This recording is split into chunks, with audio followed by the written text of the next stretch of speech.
তিনি ইতালির সবচেয়ে ধনী বিধবা ছিলেন। তার 200 মিলিয়ন ইউরোর গোলাপি হিরে চুরি হয়ে যাওয়ার পরেও তিনি নিশ্চিত ছিলেন যে তিনি সেই বিখ্যাত চোরকে বশে আনতে পারবেন। তিনি চোখ বন্ধ করে ধীরে ধীরে তার দিকে ঝুঁকতে শুরু করলেন, কিন্তু চোখ খোলার সাথে সাথেই সে বাতাসে মিলিয়ে গিয়েছিল। তবুও তার বিশ্বাস ছিল যে সে তার কাছে অবশ্যই ফিরে আসবে। পরের দিন সকালে যখন তিনি ঘুম থেকে উঠলেন, দেখলেন গোলাপি হীরাটি তার কাছেই রাখা আছে। তখনই তিনি বুঝতে পারলেন যে তিনি সেই কিংবদন্তি চোরকে বশে আনতে পেরেছেন। তিনি তার চাকরকে ডাকলেন, কিন্তু তার চোখের চাহানিতে কিছু একটা অদ্ভুত ঠেকল। তখনই চাকরটি তার নকল মুখাবয়ব খুলে ফেলল এবং সে সেই বিখ্যাত চোরই ছিল। তারা দুজনে আলিঙ্গন করলেন। চোরের মাস্কটি হাতে নিয়ে তার মাথায় এক বিপজ্জনক আইডিয়া এলো, যা তিনি আগে কখনো ভাবেননি। তখনই দরজায় হঠাৎ কড়া নাড়ল। তিনি চোরকে দ্রুত আলমারিতে লুকিয়ে ফেললেন এবং আসল চাকরের সঙ্গে কথা বলতে বলতে ভেতরে লুকিয়ে থাকা ব্যক্তিকে মোর্স কোডে মেসেজ পাঠাতে লাগলেন। চাকরের কাছ থেকে তিনি জানতে পারলেন যে পুলিশ চোরকে ট্র্যাক করে তার প্রাসাদে পৌঁছে গেছে।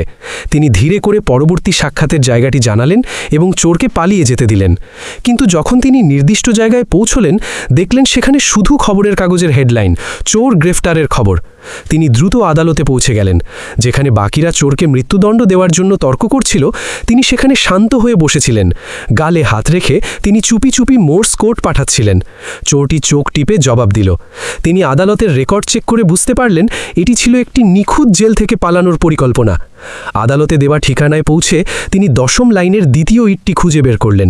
সেখানে একটি গোপন চেম্বার খুলল, যাতে চোরটির সুপারকার রাখা ছিল। তিনি সেই গাড়ি চালিয়ে পরবর্তী ঠিকানায় পৌঁছালেন, যেখানে গাড়িটি দেখা মাত্রই একটি গোপন গেট নিজে থেকেই খুলে গেল। ভেতরে গিয়ে তিনি কোড দিলেন, ভল্ট খুললেন এবং 2টি শিশি বের করলেন, একটি রহস্যময় সিরামে পূর্ণ। এবার আসল পরিকল্পনা শুরু হবার পালা। তিনি সোজা বিচারমন্ত্রীর কাছে পৌঁছালেন, সেই ব্যক্তিটি যে আগেরবার তার ক্ষমতার জোরে তাকে ঝুঁকানোর চেষ্টা করেছিল। আগেরবার তার কাছে চর খাবার পরেও মন্ত্রী তাকে সানন্দে চোরের সাথে জিজ্ঞাসাবাদের অনুমতি দিলেন। দুজনে জেলেই পৌঁছালেন। জিজ্ঞাসাবাদের ঘরের দরজা বন্ধ হতেই তিনি প্রথম সিরাম দিয়ে মন্ত্রীকে অচেতন করে দিলেন।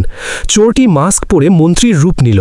তারপর দ্বিতীয় সিরামটি ব্যবহার করে আসল চোরকে কয়েকদিন কথা বলার অযোগ্য করে দেওয়া হলো। তারা দুজনে দিন দুপুরে জেল থেকে বেরিয়ে এলেন বিনা কোনো সন্দেহে। 2 দিন পর আসল বিচারমন্ত্রীকে ফাঁসির মঞ্চে নিয়ে যাওয়া হলো।